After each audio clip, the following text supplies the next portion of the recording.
Malam itu, Reza duduk di depan laptopnya, membaca ulang artikel lama tentang Kampung Sunyi, sebuah desa yang konon hilang dari peta setelah seluruh penduduknya lenyap dalam semalam.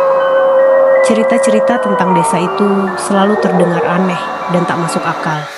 Tapi satu hal yang pasti, siapapun yang masuk ke sana tak pernah kembali dengan selamat. Sebagai seorang jurnalis investigasi yang tertarik pada fenomena mistis, Reza merasa tertantang. Ia telah menyusun rencana perjalanan ke Kampung Sunyi bersama dua temannya, Dian dan Bayu. Keduanya awalnya menolak, tapi akhirnya setuju setelah Reza meyakinkan mereka bahwa ini adalah kesempatan emas untuk mengungkap misteri terbesar di daerah itu.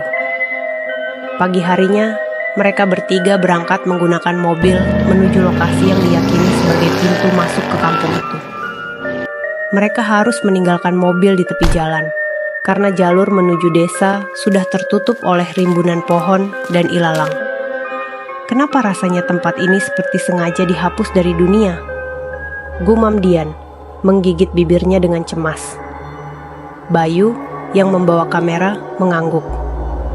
Iya, seakan orang-orang benar-benar ingin melupakan kampung ini.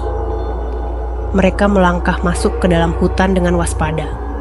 Matahari yang tadi bersinar terik perlahan tertutup awan, dan udara di sekitar terasa lebih dingin. Setelah hampir 1 jam berjalan, akhirnya mereka sampai di gerbang desa. Hanya saja, tak ada gerbang di sana. Yang ada hanyalah sebuah papan kayu tua dengan tulisan samar. Selamat datang, kami menunggu kembali. Reza mengernyit. Tulisan itu terdengar aneh, seperti sebuah undangan untuk kembali. Tapi siapa yang diundang?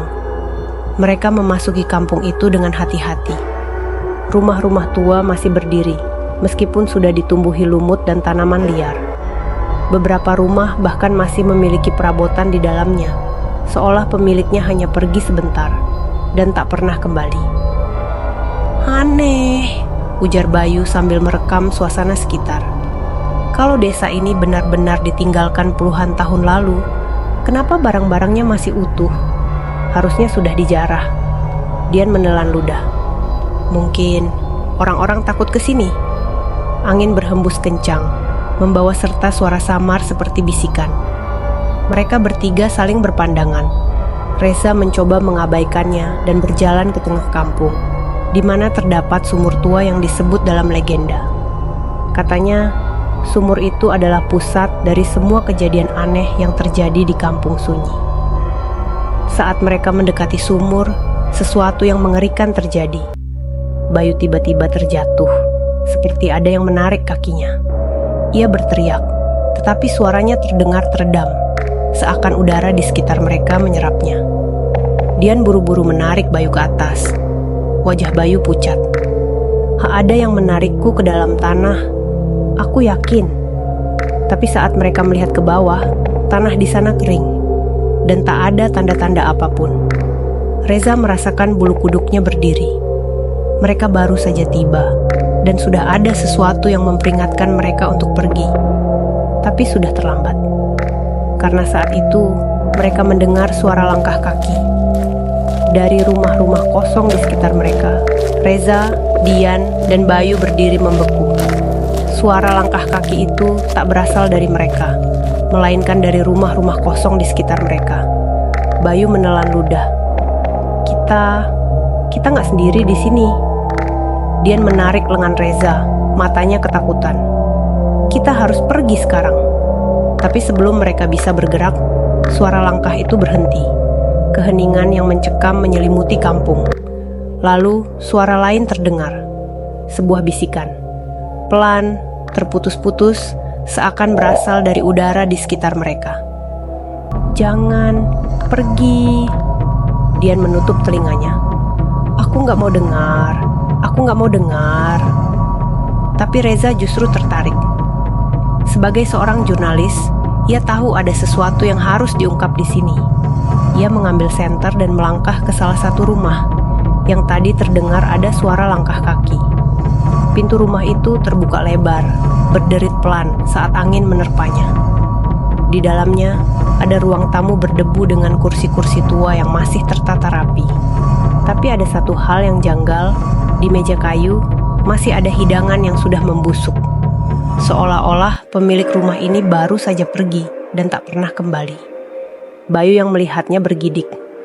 Ini nggak masuk akal. Lalu sesuatu di dalam rumah itu bergerak. Sebuah cermin besar yang tergantung di dinding tiba-tiba bergetar. Dan perlahan muncul bayangan di dalamnya.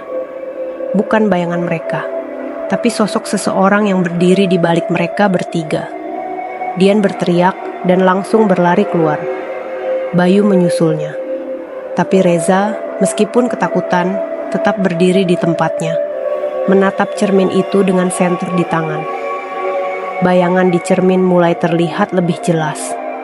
Seorang pria tua dengan wajah pucat dan mata kosong, mengenakan pakaian lusuh yang tampak seperti dari masa lalu.